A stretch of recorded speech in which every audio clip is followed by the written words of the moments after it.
It was a child's toy, a plastic truck gathering dust in the ruins of a family home, forgotten by everyone except the killer. In a sleepy neighborhood where nothing ever happened, 5 members of the Halston family were slaughtered inside their own home. No forced entry, no witnesses, no clear motive. The only clue was a toy left behind, and it would take 20 years for that clue to finally speak. Because sometimes, it's not what you see that solves a murder, it's what you forget. The Halstons looked like the definition of the American dream. In every Christmas card, every school play, every little league game, they were there, smiling like nothing in the world could touch them. Jonathan Halston, 42, the father, a manager at a local auto parts company. Big laugh, firm handshake. Marissa Halston, 39, the mother, ran the PDA, organized bake sales, church choir singer. Ethan, 15, the oldest son, quiet, bookish, adored by his teachers.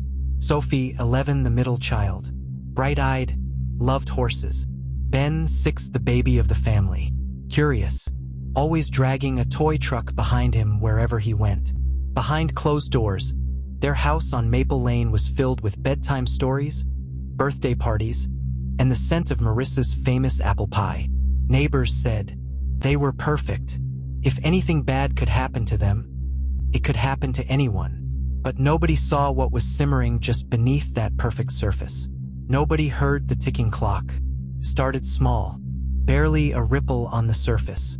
Jonathan had been struggling at work. New management, layoffs looming. He'd come home with clenched fists and tight smiles. Marissa's friends noticed she'd stopped coming to choir practice, stopped volunteering, started wearing long sleeves, even in the heat of July. As for Ethan, he was pulling away, grades slipping, tense, withdrawn. At school, his English teacher once asked if everything was all right at home. He just smiled. "I'm fine," he said. He wasn't. Nobody saw the cracks spreading through the Halston home until it was far too late. Because sometimes, people are too good at pretending, even to themselves. August 4th, 2005. It was the hottest day of the year. The kind of day where the heat presses down and nobody wants to move. At 7:42 a.m., a neighbor called 911. They'd noticed the Halstons' front door, wide open, unmoving, wrong. When police entered, they found the house eerily silent. No barking dog, no humming appliances, just stillness. Then the smell hit them, thick, metallic, final. Inside the living room, they found Marissa first. Face down, blood pooled around her head. Nearby, Ethan, slumped against the stairs, a defensive wound on his forearm. He'd fought, but not enough. Upstairs, Sophie lay curled on her bed, a stuffed horse clutched to her chest. Ben's room was the last door on the left. His toy truck still sat beside his small body, abandoned mid-play. All 5 Halstons were dead, all brutally beaten, no shots fired, no forced entry. The only thing the killer left behind was the toy truck, dusted faintly with something else. Sweat, skin cells, invisible fingerprints. The killer had been here, closer than anyone could have imagined. Panic gripped Maple Lane. Children kept inside, curtains closed, alarm systems installed overnight. Nobody felt safe, because if the Halstons, the perfect Halstons, could be wiped off the map without warning, what chance did anyone else have? Detectives worked around the clock. Hundreds of interviews, dozens of false leads, but no arrests, no prime suspects, no motive. The crime scene didn't make sense. There was no sign of forced entry. The Halstons had known their killer, had trusted them, but with no DNA match in any national database. The case went cold, frozen in the files of the local precinct. One more tragedy nobody could explain. For 20 years, the Halston massacre was a ghost story. Parents warned their kids, "Don't talk to strangers." Neighbors locked their doors twice. The house on Maple Lane rotted, abandoned, a haunted monument to a horror nobody could explain. Until 2025. It started with something small, a national initiative to run new algorithms on old, unsolved DNA samples. One of those samples came from the plastic truck collected at the Halston crime scene. The new technology revealed something the old methods hadn't caught: partial familial match.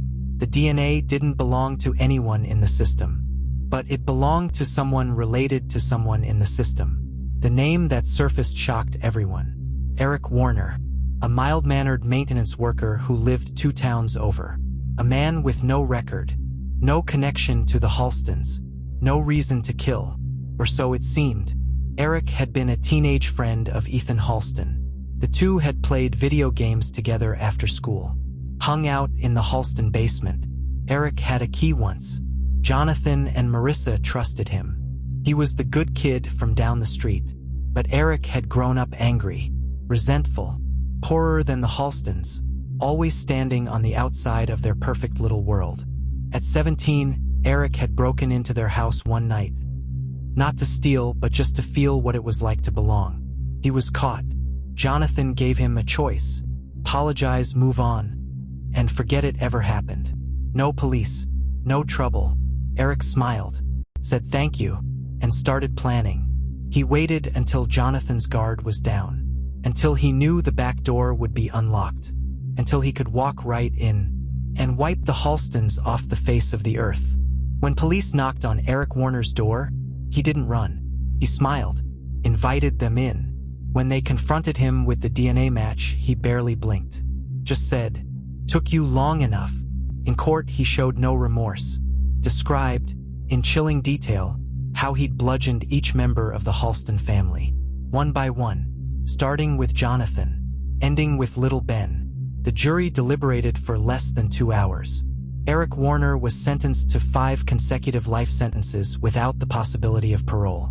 There were no cheers in the courtroom, only tears, and a silence so heavy it was almost unbearable, because justice had finally come.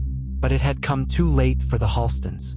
Experts would later describe Eric Warner as a covert narcissist, someone who masked deep resentment with shallow charm, who stewed in silent rage for years, nursing petty grievances into deadly obsessions. He hadn't killed for money.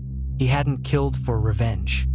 He'd killed because, in his twisted mind, the Halstons had something he could never have: a life that looked perfect, and he couldn't stand it. Behind closed doors, monsters don't always look like monsters. Sometimes they look like the quiet kid next door, the one you trusted, the one you let inside, the plastic truck, the one Ben had played with hours before he died. Now sits in an evidence locker, silent witness to a crime that stole an entire family. If not for that tiny toy, if not for the science that found what human eyes missed, Eric Warner might have gotten away forever. Nobody saw it coming. Nobody ever does. As you sit in your own home tonight, ask yourself, how well do you really know the people around you? Could this have been prevented? Or is it evil, always just one open door away?